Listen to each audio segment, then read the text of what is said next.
اعوذ باللہ من الشیطان الرجیم بسم اللہ الرحمن الرحیم. لاسٹ ٹائم ہم نے غزوہ حنین کیا تھا, ٹھیک ہے. اب آپ کو پتہ ہے جب حنین کا واقعہ ہوا تو اینڈ میں وہ سارے لوگ بھاگ گئے تھے اور وہ ڈفرینٹ ایریاز میں چلے گئے تھے. تو دو جگہیں جو تھیں وہ تو آپ صلی اللہ علیہ وسلم نے صحابہ میں سے ایک صحابی کو کہا کچھ لوگوں کے ساتھ کہ وہ وہاں جا کر جو ہے وہ ان کے ساتھ معاملہ کریں, جو بھی لڑائی وغیرہ کا کرنا ہے. لیکن جو طائف کے ایریا میں لوگ جا کے چھپے تھے اور وہ زیادہ تعداد میں تھے, ٹھیک ہے نا, تو وہاں آپ صلی اللہ علیہ وسلم نے کہا تھا کہ میں خود جاؤں گا. اور آپ کو پتہ ہے کہ غنیمت کا مال بھی آپ صلی اللہ علیہ وسلم نے تقسیم نہیں کیا تھا.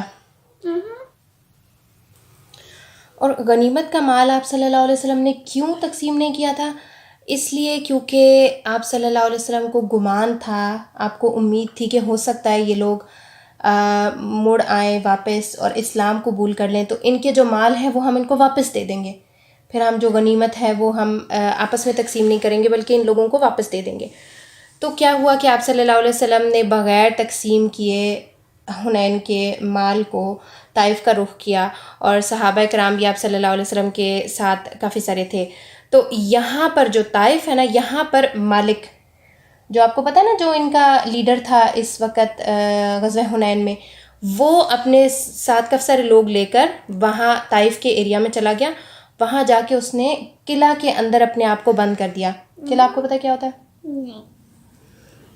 کیسل ہوتا ہے نا, ہوتا ہے ایک بڑی سی بلڈنگ ہوتی ہے جس کا ایک ڈور ہوتا ہے اور اس کو وہ بند کر لیتے ہیں, وہ قلعہ بند ہو جاتے ہیں اس کے اندر. پھر نہ کوئی اندر سے باہر ہوتا ہے نہ باہر سے اندر ہوتا ہے, وہ مطلب اپنے اندر پروٹیکٹ میں ہوتے ہیں. ان کے پاس جتنے دنوں کا کھانا وانا ہوتا ہے نا, وہ پھر اتنے دن وہاں رہ سکتے ہیں. تو اس طرح سے. اچھا, بہرحال پھر کیا ہوا کہ آپ صلی اللہ علیہ وسلم نے خالد بن ولید کو آگے آگے بھیجا طائف کی طرف, اور خود جعرانہ ایک جگہ ہے وہاں غنیمت کے مال کو ایک صحابی کے حوالے کر کے پھر آپ صلی اللہ علیہ وسلم نے طائف کی طرف جانا شروع کیا. یعنی پہلے خالد بن ولید کو بھیجا ایک صحابی کو, اور پھر اس کے تھوڑے ٹائم بعد آپ صلی اللہ علیہ وسلم خود بھی طائف کی طرف ہو گئے, ٹھیک ہے. اچھا, پھر راستے میں ایک جگہ کے اوپر مالک کا ایک قلعہ آیا تھا, تو آپ صلی اللہ علیہ وسلم نے اس کو منہدم کر دیا, اس کو ڈیمولش کر دیا, توڑ دیا, ٹھیک ہے. پھر آپ صلی اللہ علیہ وسلم جب طائف پہنچے تو وہاں خیمہ زن ہوئے. خیمہ زن جو کیا ہوتے ہیں, خیمے کیا ہوتے ہیں, وہ بولتے ہیں کیا ہوتے ہیں خیمے, ٹینٹس ہوتے ہیں نا, ٹینٹس بچھا کے, ظاہر ہے وہ وہاں گھر تو نہیں بنا سکتے. اوکے نا, میرے مائنڈ میں نہیں آ رہا تھا, من کا شاید آپ کے مائنڈ میں آ جائے. خیمے انہوں نے ڈالے وہاں پر, ٹینٹس کو بچھا کے, تو وہاں پر کھڑے کر کے پھر وہاں پر انہوں نے خیمہ زن ہوئے, ٹھیک ہے, طائف کے علاقے میں. تو پھر کیا ہوا کہ بہت لمبا محاصرہ ہوگا کیونکہ اندر سے کوئی باہر آ ہی نہیں رہا تھا. اب یہ ڈفرینٹ ان کی ہمیں ڈیز ملتے ہیں. کچھ روایات میں آتا ہے کہ 40 دن 40 ڈیز. آپ اب سوچیں نا, 40 ڈیز تک بغیر گھر کے ایک خیمے کے اندر رہنا کتنا مشکل ہوتا ہے. پھر 40 ڈیز کچھ کہتے ہیں, کچھ 20 دن کہتے ہیں, کچھ 20 دن سے زیادہ دن کہتے ہیں, کچھ 15, کچھ 18, اس طرح سے جو ہے ہمیں ڈفرینٹ روایات میں ملتا ہے کہ یہ جو محاصرہ ہے, کیونکہ آپ صلی اللہ علیہ وسلم باہر آنے کا انتظار کر رہے تھے نا کہ وہ کوئی پیش قدمی کریں, کوئی لڑائی کریں, کچھ بھی کریں, تو پھر ہم جو ہے آگے سے کچھ اس کو فردر اس محاصرے کو لے کے جائیں. اچھا, بہرحال ان کی طرف سے بھی کچھ نہیں ہوا. پھر یہ خیموں میں اسی طرح دن گزارتے گئے. پھر کیا ہوا کہ محاصرے کے درمیان, یعنی محاصرہ ہوتا ہے کہ جو اس قلعے کے ارد گرد آپ صلی اللہ علیہ وسلم نے ایک طرح سے نظر رکھی ہوئی تھی کہ جو بھی نکلیں گے تو ہم پھر ان کو جو ہے نا ان کے ساتھ مقابلہ کریں گے. محاصرہ یہ ہوتا ہے کہ آپ صلی اللہ علیہ وسلم نے جو قلعے کے ارد گرد محاصرہ کیا ہوا تھا نا, لوگ دیکھ رہے تھے کہ شاید اندر سے کوئی پیش قدمی ہو اور پھر کوئی جو جنگ ہے وہ آگے کی طرف لے کر آئے, یعنی کوئی سٹیپ فارورڈ کریں ان کی طرف سے یا مسلمانوں کی طرف سے. تو اس محاصرے کے درمیان میں ایک دفعہ بہت زیادہ تیر اندازی ہوئی. تیر اندازی کیا ہوتی ہے؟ وہ تیر اور تیر پھر انہیں تیر ماری. ہاں تیر مسلمانوں نے مارے اور ان لوگوں نے بھی ادھر سے مارے. پتھر بازی بھی ہوئی. پتھر بازی کیا ہوتی ہے؟ پتھر اٹھا کے مارنا. پتھر بھی مارنا. اور اتنی شدید تیر اندازی ہوئی کہ لگا جیسے ٹڈی دل آ گئے. ٹھیک ہے، یہ ایک محاورے کے طور پہ یہ بات یوز ہوئی ہے کہ بہت زیادہ تیروں کی بارش مسلمانوں کے اوپر ہوئی نا. اچھا، پھر اس کے بعد آپ صلی اللہ علیہ وسلم نے اپنا جو ٹینٹ ہے، اپنا جو کیمپ ہے، اس کو شفٹ کر دیا مسجد طائف کی طرف. یعنی آپ صلی اللہ علیہ وسلم نے جو خیمہ تھا اس کی جگہ تھوڑی سی چینج کر دی. پھر آپ صلی اللہ علیہ وسلم نے وہاں پر منجنیق لگائی. منجنیق ہوتی ہے ایک مشین ہوتی ہے، پرانے ٹائم میں وہ یوز ہوتی تھی. اس کے اندر پتھر ڈال کے جیسے آپ غلیل سے تھرو کرتے ہو نا، ایسے اس مشین سے تھرو کرتے ہو. تو وہ ظاہر ہے جب آپ مشین سے تھرو کرتے ہو تو وہ زیادہ پاورفل طریقے سے جاتی ہے. دوسری بات یہ کہ وہ اس میں بڑے بڑے پتھر جو ہے نا آپ ڈال سکتے ہو اس منجنیق کے اندر. غلیل میں تو آپ چھوٹے چھوٹے پتھر ڈالتے ہو، لیکن منجنیق میں آپ زیادہ بڑے بڑے پتھر ڈالتے ہو. بہرحال یہ بھی آپ صلی اللہ علیہ وسلم نے اس کو استعمال کرنے کے لیے کہا. تو اس منجنیق سے کیا ہوا کہ قلعے کے اندر جو ہے نا ایک سوراخ ہو گیا، شگاف بن گیا، کیونکہ ظاہر ہے زور سے پتھر جائے گا تو قلعے کی دیوار ہلے گی تو صحیح نا. اچھا، اس ہول کے اندر سے کچھ مسلمانوں نے اندر جانے کی کوشش کی. آپ کو پتہ ہے اندر سے کیا ہوا؟ انہوں نے آگ کے گولے پھینکنے شروع کر دیے مسلمانوں پہ، جس سے ظاہر ہے آپ پتھر پھینکو ایک علیحدہ چیز ہے، آگ کا گولا پھینکو گے تو اگلے کو تو بہت زور کس سے لگے گی. پھر اس کے اوپر مسلمانوں نے جیسے وہ اندر گئے تھے اسی طرح سے وہ پھر باہر نکل آئے. ٹھیک ہے، اور اس میں پھر کافی سارے مسلمان شہید بھی ہوئے تھے تیروں کی بارشوں کی وجہ سے بھی، اور یہ جو آگ لگنے کے واقعے ہیں اس میں کافی سارے مسلمانوں کو نقصان ہوا تھا. اچھا، اس کے بعد آپ صلی اللہ علیہ وسلم نے جنگی حکمت عملی کے حوالے سے کافی سارے انگور کے جو انگور لگے ہوئے تھے ان کو کاٹا. تو اس کے اوپر جو ثقیف تھا اس نے نبی صلی اللہ علیہ وسلم کو اپنی قرابت کا یعنی رشتہ داری کا واسطہ دے کے کہا کہ نہ کرو، تو پھر آپ صلی اللہ علیہ وسلم نے بند کر دیا تھا اس کام کو. تو یہ سارا اب جو ہے نا حساب کتاب چل رہا تھا، اور کوئی جو ایک جنگ ہے وہ اختتام کی طرف آ نہیں رہی تھی. تو آپ صلی اللہ علیہ وسلم نے کہا کہ جو بھی اعلان کیا، ٹھیک ہے، آؤٹ سائڈ سے انہوں نے اعلان کیا کہ جو بھی شخص غلام ہوگا اور وہ قلعے سے باہر آئے گا ہم اس کو آزاد کر دیں گے. ٹھیک ہے، کیونکہ اپنے آپ کو سپرد کر رہا تھا نا نبی صلی اللہ علیہ وسلم کے. تو آپ صلی اللہ علیہ وسلم نے کہا کہ جو بھی غلام آئے گا میں اس کو آزاد کر دوں گا. تو اسی طرح 30 آدمی قلعے سے نکلے، اور اس میں ابو بکرہ رضی اللہ عنہ بھی تھے. تو یہ کافی سارے لوگ وہاں سے آئے، 30 لوگ، اور ان کو مسلمانوں کے حوالے کر دیا گیا، لیکن وہ آزاد کر کے، کیونکہ آپ صلی اللہ علیہ وسلم نے ظاہر جو بات کی تھی وہ تو آپ نے پوری کرنی تھی. تو اس طرح سے اب آپ دیکھیں کہ محاصرہ طول پکڑا تھا، کبھی تیروں کی بارش، کبھی گرم لوہوں کی بارش، اس طرح سے جو ہے محاصرہ ختم نہیں ہو رہا تھا. تو آپ صلی اللہ علیہ وسلم نے اینڈ میں کہا کہ آپ نے مشورہ بھی کیا تھا کچھ صحابی سے، تو انہوں نے یہی کہا کہ یہ اب اپنی جو ہے نا بل میں چھپ گئے ہیں اور یہ باہر نہیں آئیں گے. تو اس میں پھر آپ صلی اللہ علیہ وسلم نے یہ کہا کہ ہم کل واپس چلے جائیں گے، ٹھیک ہے انشاءاللہ. لیکن جب صحابہ نے یہ اعلان سنا تو ان نے تو بڑا برا محسوس کیا. صحابہ نے تو کہا کہ ہم تو قلعے کو فتح کیے بغیر نہیں جائیں گے. تو اس پہ پھر آپ صلی اللہ علیہ وسلم نے تھوڑی دیر کے لیے اس چیز کو چھوڑ دیا. آپ نے صحابہ کو انسسٹ نہیں کیا کہ ہم ضرور جائیں گے. آپ نے کہا چلو ٹھیک ہے، ہم ایک آدھا دن اور جو ہے نا دیکھ لیتے ہیں. تو اس کے بعد کیا ہوا کہ نیکسٹ ڈے پھر آپ صلی اللہ علیہ وسلم نے جو ہے دیکھا، پھر یہاں پر تھوڑی سی لڑائی ہوئی، اور سوائے چوٹ کھانے کے مسلمانوں کو کچھ نہیں مل رہا تھا. اس لیے کیونکہ جو وہ لوگ تھے یعنی جو طائف کے لوگ تھے وہ تو قلعہ بند ہوئے تھے، ان کو کوئی نقصان نہیں ہو رہا تھا. نقصان زیادہ مسلمانوں کو جان کا ہو رہا تھا. تو اس کے اوپر پھر کیا ہوا کہ نبی صلی اللہ علیہ وسلم نے کہا کہ ہم کل انشاءاللہ چلے جائیں گے. تو اس کے اوپر صحابہ جو ہے وہ خوش ہو گئے، ٹھیک ہے. اور پھر اگلے دن پھر آپ صلی اللہ علیہ وسلم جب آپ صلی اللہ علیہ وسلم نے ان کو کہا نا کہ ہم نیکسٹ ڈے چلے جائیں گے انشاءاللہ، تو صحابہ کی چہرے کے اوپر خوشی دیکھ کے آپ صلی اللہ علیہ وسلم بھی مسکرا اٹھے، کیونکہ اب صحابہ کو سمجھ آ گئی تھی کہ یہاں ہمارے رکنے میں کوئی مطلب فائدہ نہیں ہو رہا، اور اگر ہم ان کو چھوڑ کے جاتے ہیں تو ہمارا نقصان بھی کوئی نہیں ہو رہا. تو اس کے اوپر پھر آپ صلی اللہ علیہ وسلم پلٹے، اور آپ صلی اللہ علیہ وسلم نے یہ کہا کہ آئبون تائبون عابدون لربنا حامدون، ہم پلٹنے والے ہیں، توبہ کرنے والے ہیں، عبادت گزار ہیں اور اپنے رب کی حمد کرنے والے ہیں۔ یہ بہت ہی زبردست ورڈز ہیں جو آپ صلی اللہ علیہ وسلم نے بولا۔ دیکھیں، جو اسلام میں ہم کوئی بھی قربانی دیتے ہیں نا خدا، اس میں آپ کیا سوچتی ہیں سب سے بڑی قربانی کیا چیز ہو سکتی ہے؟ پیسے، بچے، گھر، مال؟ سب سے بڑی قربانی کیا ہو سکتی ہے؟ بکرا۔ پکڑا مطلب؟ بکرا پکڑا کیا ہوتا؟ جو بکرا قربان ہوتا ہے۔ او بکرا، اوکے، وہ جو ہم جانور قربان کرتے ہیں۔ بکرا۔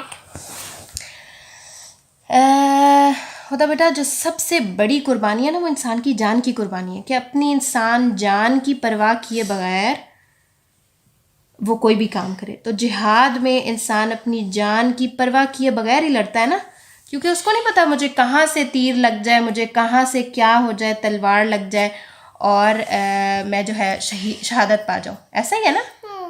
لیکن آپ صلی اللہ علیہ وسلم جہاد کر کے واپس آ رہے ہیں اور خدا یہ جملے بول رہے ہیں، آئبون تائبون عابدون لربنا حامدون، کہ ہم پلٹنے والے ہیں، توبہ کرنے والے ہیں، عبادت کرنے والے ہیں اور اپنے رب کی حمد کرنے والے ہیں۔ سوچ لیں کہ کتنا عظیم کام کرنے کے باوجود جو ایک لیول آف عاجزی ہے وہ کتنا بڑا ہے، کہ آپ دیکھیں کہ ہم خالی 5 نمازیں جو ہم پہ فرض ہیں ہم وہ پوری کرتے ہیں تو ہم کتنا زیادہ کہتے ہیں ہائے ہم نے نمازیں پڑھ لی ہیں، بڑی مشکل ہوتی ہیں، ایسا ہی ہے نا۔ ہم روزے رکھ لیتے ہیں حالانکہ وہ فرض ہے، اور ہم روزے رکھ کے پھر کہتے ہیں کہ دیکھو ہم نے پتہ نہیں کون کون سے بڑے کارنامے کر دیے۔ لیکن نبی صلی اللہ علیہ وسلم جہاد کے بعد بھی اتنی عاجزی کے ساتھ کہ ہم توبہ کر رہے ہیں، ہم لوٹنے والے ہیں، ہم اللہ کی حمد کرنے والے ہیں۔ تو یہ سب پوائنٹس جو ہے نا یہ ہمارے لیے بھی سیکھنے کے ہیں کہ نبی صلی اللہ علیہ وسلم کے اس عاجزی کے ایٹیچیوڈ سے، اس عاجزی کے طریقے سے ہمیں بھی اس چیز کو سیکھنا چاہیے۔ پھر آپ صلی اللہ علیہ وسلم سے کسی نے کہا کہ ثقیف کے لیے بد دعا کریں۔ یہ جن لوگوں کے پاس آپ گئے تھے نا، یہ ثقیف کے لوگ تھے، طائف کے لوگ جو ہیں۔ تو آپ صلی اللہ علیہ وسلم سے کسی نے کہا کہ ثقیف کے لوگوں کے لیے بد دعا کریں، تو آپ صلی اللہ علیہ وسلم نے پتہ کیا کہا؟ کیا؟ آپ صلی اللہ علیہ وسلم نے کہا کہ اے اللہ ثقیف کو ہدایت دے دیں اور انہیں لے آ، ٹھیک ہے؟ جو آپ بیسٹ دعا کسی کے لیے کر سکتے ہو نا میرا بیٹا، وہ یہی دعا ہے کہ آپ اس کو ہدایت کی دعا دے دو۔ پر بدعا نہیں دی۔ بدعا نہیں دی۔ آپ صلی اللہ علیہ وسلم تو بدعا بہت سویئر کیسز میں دیتے تھے۔ تو یہ سویر کیس تو ہے۔ نو اٹس ناٹ۔ پھر آپ صلی اللہ علیہ وسلم واپس آئے، پھر جعرانہ کے مقام پہ آپ نے مال غنیمت رکھا تھا نا سارا، جو ان کو ملا تھا، وہاں پر آپ صلی اللہ علیہ وسلم آئے اور کافی دن وہاں ٹھہرے رہے۔ اب آپ صلی اللہ علیہ وسلم نے کیوں ویٹ کیا؟ مال کو تقسیم کیوں نہیں کیا؟ اس لیے کیونکہ آپ صلی اللہ علیہ وسلم کو ابھی بھی امید تھی کہ شاید یہ لوگ واپس آ جائیں، مسلمان ہو جائیں، ایمان لے آئیں، تو ہم اس مال کو تقسیم نہ کریں اور ان سب لوگوں کو ان کا مال واپس کر دیں۔ دیکھیں دنیا کی لالچ قطرہ بھی نہیں ہے، کتنا زیادہ اس چیز کی حرص ہے آپ صلی اللہ علیہ وسلم کو کہ لوگ واپس آ جائیں، ہدایت لے لیں اور جو ہے وہ ایمان کے راستے پہ آ جائیں۔ بہرحال جب آپ صلی اللہ علیہ وسلم نے کئی روز تک انتظار کیا اور وہ لوگ واپس نہیں آئے، تو پھر آپ صلی اللہ علیہ وسلم نے اس کو تقسیم کرنا شروع کیا۔ آپ صلی اللہ علیہ وسلم نے جو مؤلفۃ القلوب تھے نا ان کو بہت زیادہ مال دیا، یعنی جو لوگ نیو مسلمز تھے ان کو اسلام کی طرف لانے کے لیے آپ صلی اللہ علیہ وسلم نے بہت زیادہ مال دیا۔ تو یہاں پر ابو سفیان کو آپ صلی اللہ علیہ وسلم نے کم سے کم 6 کلو 6 kg آف چاندی آپ صلی اللہ علیہ وسلم نے دی، اور پھر 100 اونٹ دیے۔ تو آپ صلی اللہ علیہ وسلم، جو ابو سفیان تھا اس نے کہا کہ میرا بیٹا بھی ہے یزید، تو آپ صلی اللہ علیہ وسلم نے کہا کہ یزید کو بھی اتنا ہی دیا جائے۔ پھر آپ صلی اللہ علیہ وسلم کو ابو سفیان نے کہا کہ میرا بیٹا معاویہ بھی ہے، تو آپ نے کہا اتنا ہی ان کو بھی دیا جائے، معاویہ رضی اللہ عنہ کو بھی دیا جائے۔ تو یہاں پہ آپ دیکھ لیں کہ خالی ایک ابو سفیان کے گھر میں 3 لوگ، ابو سفیان، یزید اینڈ معاویہ، 3 لوگ، 18 18 کلو آف چاندی اینڈ 300 آف اونٹ جا رہے ہیں ایک گھر میں. تو آپ سوچ لیں پھر دینے والے کا دل کتنا بڑا ہے. اور اس میں آپ صلی اللہ علیہ وسلم جو حنین میں چونکہ بہت زیادہ مال غنیمت آیا تھا تو آپ صلی اللہ علیہ وسلم نے زیادہ تر جو مال ہے وہ مؤلفۃ القلوب یعنی لوگوں کے دلوں کو اسلام کے اوپر مضبوط کرنے کے لیے ایک طرح سے یہ زیادہ جو تقسیم کا جو آپ کا طریقہ کار تھا وہ اس طرح سے تھا. اچھا حکیم بن حزام تھے, ان کو 100 اونٹ دیے گئے. انہوں نے مزید مانگے تو ان کو 100 اونٹ دیے. مزید مانگے پہ آپ صلی اللہ علیہ وسلم نے یہ کہا 1-2 دے دو, نہیں 100 مور. پھر اس نے اور مانگے تو پھر اس کو پھر 100 اور دیے یعنی 300 اونٹ. پھر اس کے بعد صفوان ابن امیہ تھے, ان کو بھی 100 پھر 100 پھر 100 یعنی 300 ان کو بھی دیے گئے. اور اونٹ آپ کو پتہ ہے نا سواری کے لیے آتے ہیں, کام آتے ہیں. ہم آج کل کیا چیز سواری کے لیے یوز کرتے ہیں؟ گاڑی. تو آپ سوچ لیں کہ اٹس جسٹ لائک کہ آپ کسی کو 300 کارز دے رہے ہیں ایز اے گفٹ. اوکے, تو پھر اس کے بعد حارث ابن کلدہ ہے, یہ ان کو بھی 100 اونٹ دیے گئے. پھر اور کافی سارے جو بڑے بڑے لیڈرز ہوتے ہیں نا, رؤساء ہوتے ہیں, ان کو بھی 100 اونٹ دیے گئے. کچھ دوسرے لوگوں کو 50 کچھ کو 40 بھی دیے گئے. ٹھیک ہے. اور آپ صلی اللہ علیہ وسلم اتنا کھلے دل کے ساتھ, سیدھے ہو کے بیٹھے نا بیٹا, آپ صلی اللہ علیہ وسلم اتنے کھلے دل کے ساتھ صدقہ یہ صدقہ تو نہیں, خیر یہ غنیمت بانٹ رہے تھے کہ جیسے آپ کو فقر کا اندیشہ ہی نہ ہو. ٹھیک ہے, فقر ہوتا ہے غریبی. پھر اس کے بعد بدو جو ہوتے ہیں نا وہ دیہاتی لوگ ہوتے ہیں. ٹھیک ہے, ہاں. تو بدو آپ صلی اللہ علیہ وسلم کے کو نا انہوں نے مطلب گھیر لیا, تو ایک درخت کی جانب سمیٹنے لگے, یعنی جیسے چھینا چھپٹی کر رہے ہوتے ہیں نا مال کے اوپر, کوئی ادھر سے لے رہا ہے کوئی ادھر سے لے رہا ہے. ایسے شاپس میں بھی اکثر ایسے ہوتا ہے نا, بہت رش ہو جاتا ہے اور لوگ ادھر سے دھکم ادھر سے دھکم. تو آپ صلی اللہ علیہ وسلم کو ایک درخت کی جانب انہوں نے وہ کر دیا, کیا اس کو کہتے ہیں, سمیٹ دیا. اور آپ صلی اللہ علیہ وسلم کی چادر جو ہے وہ کھینچ رہی تھی, آپ نے کہا کہ میری چادر تو مجھے دے دو. تو آپ صلی اللہ علیہ وسلم نے اس وقت کہا کہ میرے پاس جو کچھ ہے میں سب جو ہے تمہیں بانٹ کے جاؤں گا. مطلب تم اس بانٹنے میں مجھے بخیل نہیں پاؤ گے, بزدل نہیں پاؤ گے, جھوٹا نہیں پاؤ گے. مطلب آپ صلی اللہ علیہ وسلم وہاں کھڑے تھے کہ میں سب کچھ بانٹ دوں گا یہاں. پھر اور آپ صلی اللہ علیہ وسلم نے صرف مال فے کو رکھا تھا. یہ ایک غنیمت کے مال کا ایک حصہ ہوتا ہے, خمس ہوتا ہے, اور خمس بھی لوٹا دیا تھا صرف. ہاں نہیں, فے بھی نہیں رکھا بلکہ خمس بھی آپ صلی اللہ علیہ وسلم نے لوٹا دیا, انہیں سارے کا سارا مال لوٹا دیا, لوگوں کے اوپر لوٹا دیا. اوکے. اچھا, اس میں پھر فوجیوں کے حصے میں 4 اونٹ آئے, 4 بکریاں آئیں, اور پھر کسی شہسوار کو آپ صلی اللہ علیہ وسلم نے 12 اونٹ, 120 بکریاں ملیں. اس طرح مطلب آپ صلی اللہ علیہ وسلم بہت زیادہ کھلا جو ہے نا وہ بانٹے جا رہے تھے نئے لوگوں کو. ٹھیک ہے نا. یہاں آپ دیکھیں کہ جو انصار تھے ان کو تو ملا ہی کچھ نہیں, مہاجرین کو بھی کچھ نہیں ملا. آپ صلی اللہ علیہ وسلم مکہ والوں کو بانٹے جا رہے ہیں جو نئے لوگ مسلمان ہوئے. اب ان کے بیچ میں ایک بڑی وہ ہو گئی کہ یار مشکل وقت میں تو ہم نے کام کیا تھا, تو یہاں تو آپ صلی اللہ علیہ وسلم نے سارا مال ان لوگوں کو دیے جا رہے ہیں. ٹھیک ہے. اور اتنی شاندار فتح میں آپ کو پتہ ہے لوگ بھاگ گئے تھے جب تیر اندازی ہوئی تھی, سارے لوگ پلٹ گئے تھے نا واپس. تو آپ صلی اللہ علیہ وسلم نے بلایا تو انصار اور مہاجرین ہی آئے, تب بھی زیادہ جو جنگ تھی وہ انہوں نے کی. تو وہ بیچارے بڑے سیڈ ہو گئے, بڑے مضطرب ہو گئے, بڑے ٹینشن اور اس طرح کی, یار یہ کیا ہو رہا ہے, ہمیں تو کچھ نہیں مل رہا, ان لوگوں کو دیے جا رہے ہیں آپ صلی اللہ علیہ وسلم. ان کے دل میں سوال آیا. ٹھیک ہے نا. اب آپ صلی اللہ علیہ وسلم نے انصار کے سارے لوگوں کو ایک جگہ پہ جمع کیا جہاں کچھ مہاجرین بھی آگے, کیونکہ آپ کو پتہ ہے نا جو مال تقسیم ہوا تھا اس میں انصار کو بہت کم حصہ ملا, اور زیادہ آپ صلی اللہ علیہ وسلم نے جو نیو مسلمز تھے ان کو بہت زیادہ مال دیا تھا. اب یہاں پر آپ صلی اللہ علیہ وسلم نے جب ان سب کو اکٹھا کیا, گیدر کیا ایک جگہ کے اوپر, تو ان سے بات کرنی شروع کی, اللہ تعالیٰ کی حمد و ثنا کی, کیونکہ بات کو شروع کرنے کے لیے سب سے پہلے اللہ تعالیٰ کی تعریف کرتے ہیں.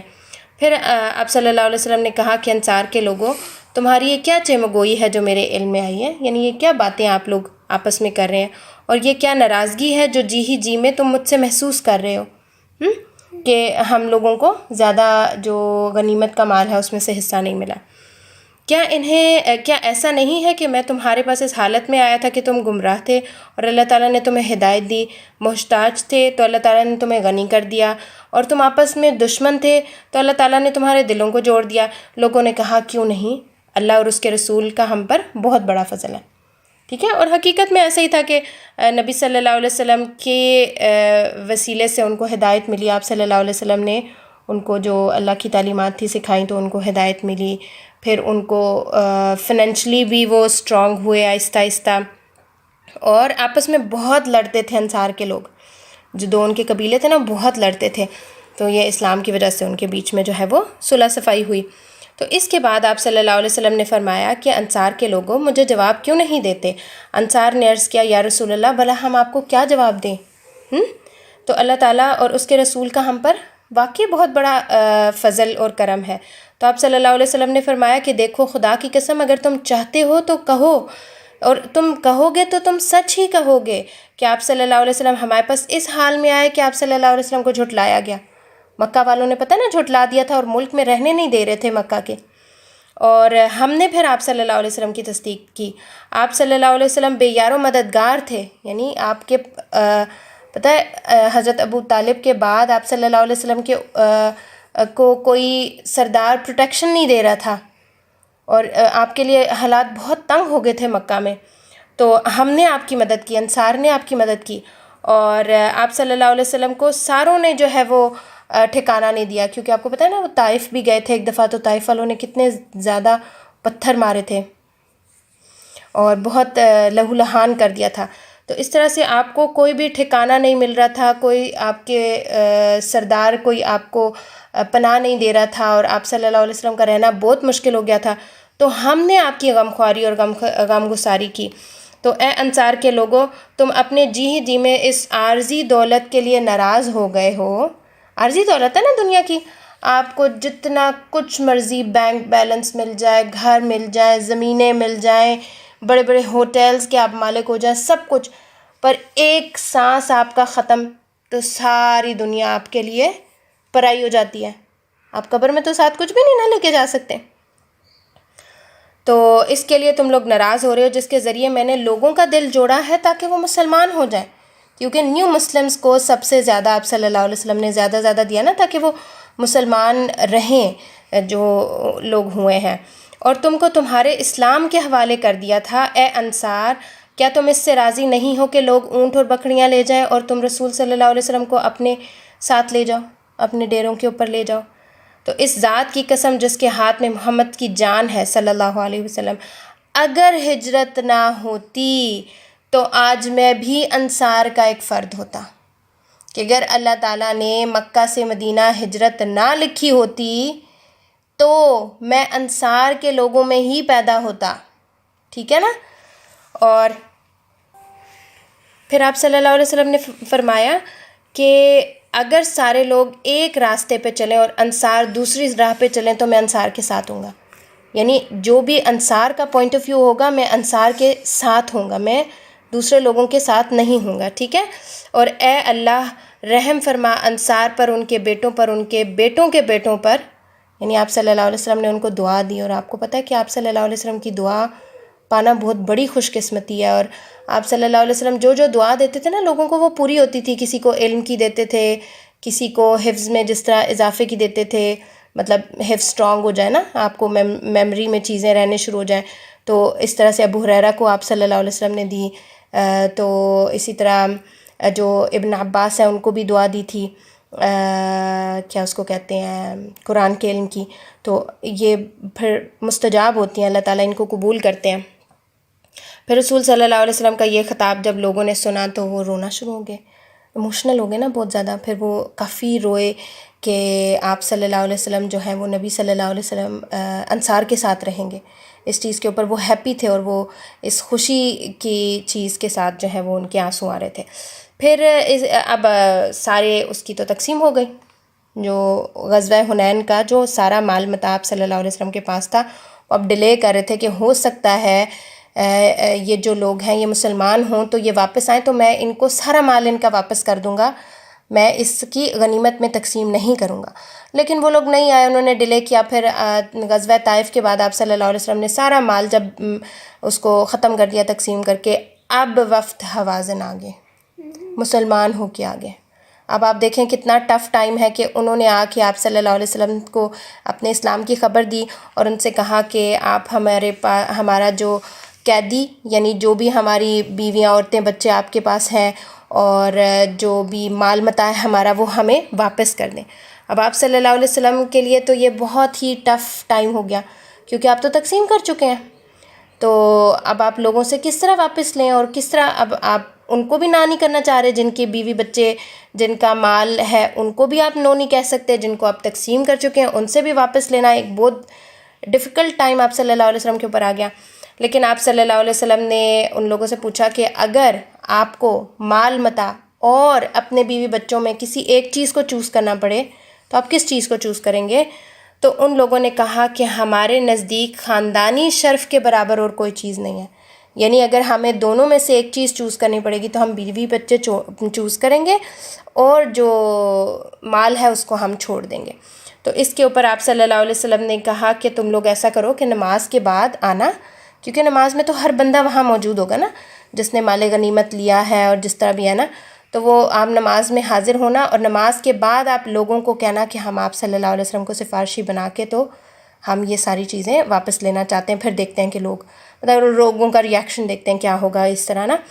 تو وہ پھر سارے جب نماز شماز ہوئی پھر اس کے بعد ان لوگوں نے بات کی لوگوں سے اپنے مال وغیرہ کو واپس لینے کے لیے.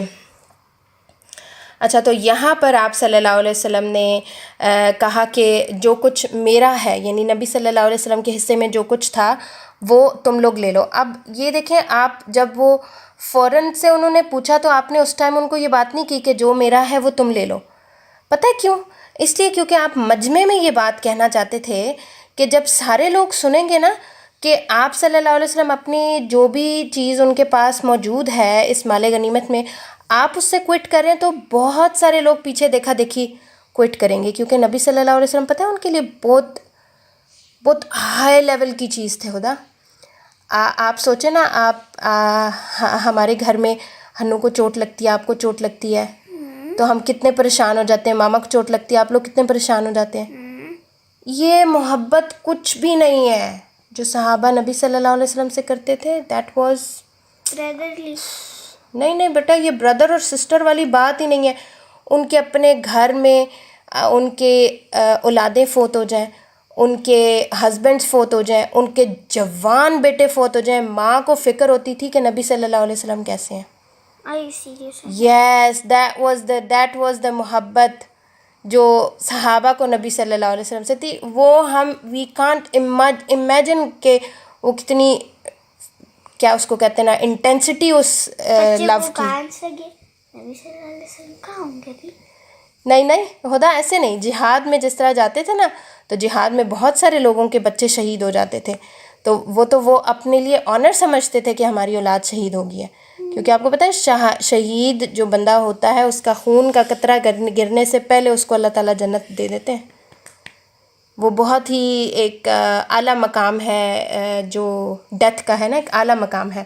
بہرحال اچھا, یہ چیز تو میں نے آپ کو بتائی نا. اچھا, ہم کہاں پہ تھے؟ ہاں, نبی صلی اللہ علیہ وسلم سے جس طرح میں آپ کو بتا رہی تھی کہ وہ بہت ہی شدید قسم کی محبت کرتے تھے. تو آپ صلی اللہ علیہ وسلم نے جب اپنے مال سے کوئٹ کیا تو انصار اور مہاجرین نے بھی آپ صلی اللہ علیہ وسلم کے پیچھے کہا کہ ہم بھی اپنے مال سے اور جو بھی ہمیں کیا اس کو کہتے ہیں قیدی وغیرہ ملے, ہم سب اس سے کوئٹ کرتے ہیں, اور جو ہمارا ہے وہ بھی آپ صلی اللہ علیہ وسلم کا ہے. یعنی مراد آپ صلی اللہ علیہ وسلم کا کہ ہم آپ کو دے دیں گے اور آپ لوگوں کو, حوازن کے لوگوں کو واپس کر دیں. اچھا, اس کے بعد بہت سارے لوگ تھے, جیسے اقرا ابن حابس ہے, وہ کہتا ہے کہ میرا جو کچھ ہے وہ آپ صلی اللہ علیہ وسلم کا نہیں ہے. اور عیینہ ابن حسن نے بھی یہی بات کی. پھر اس کے بعد عباس ابن مرد نے بھی ایسے ہی کہا, بنو سلیم نے بھی ایسے ہی کہا. لیکن بنو سلیم نے بعد میں آپ صلی اللہ علیہ وسلم کو خوشی سے سب کچھ واپس کر دیا.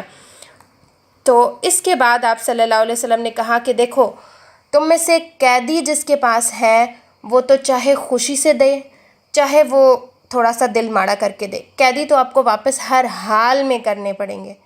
ٹھیک ہے, پیسوں میں آپ صلی اللہ علیہ وسلم نے تھوڑی سی چوائس دی ان کو، کیونکہ آپ نے ان سے پوچھا تھا نا پیسے اور اولاد میں آپ اور اپنی عورتوں مردوں اور اولاد میں آپ کس چیز کو ترجیح دو گے، تو انہوں نے کہا تھا کہ ہم اپنی فیملی کو. تو پھر وہ لوگ تو انہوں نے مڑوائے ہی مڑوائے. آپ صلی اللہ علیہ وسلم نے کہا آپ خوش ہیں ناخوش ہیں قیدی آپ کو واپس کرنے پڑیں گے. نیکسٹ ٹائم جب بھی ہمارے پاس جنگ میں جو بھی غنیمت وغیرہ آئے گی نا، تو ہم اس میں سے ایک ایک بندے کے بدلے 6 لوگ آپ کو دے دیں گے. ٹھیک ہے 6. تو اس طرح سے یہ بات ہوئی اور آپ صلی اللہ علیہ وسلم نے قیدی جو ہے وہ سب واپس ہو گئے تھے حوازن کے لوگوں کو، اور مال بھی جس طرح انصار اور مہاجرین نے کوئٹ کر دیا تھا کہ ہم نہیں لیتے. تو یہ سارا معاملہ پھر اس طریقے سے آپ صلی اللہ علیہ وسلم نے ہینڈل کیا. Smart business. اسمارٹ بزنس نہیں ہوتا، اس کو کہہ سکتے ہیں اسمارٹ تھنکنگ. پھر یہ تو اب غزوہ حنین کے بعد جو غزوہ طائف ہے اس کا بھی اختتام ہوا. اس کے بعد اب مکہ واپسی جانے کا ٹائم تھا، تو واپسی پہ آپ صلی اللہ علیہ وسلم نے عمرے کا احرام باندھا. جب آپ طائف سے واپس ہو رہے تھے، اس غزوہ طائف سے واپس ہو رہے تھے، پھر عمرے کا احرام باندھا اور عمرہ ادا کیا مکہ میں جا کر. اور اس کے بعد پھر آپ صلی اللہ علیہ وسلم فائنلی پھر مدینہ کی طرف چلے گئے تھے، اور یہاں پر یہ غزوہ طائف جو ہے وہ ختم ہو گیا.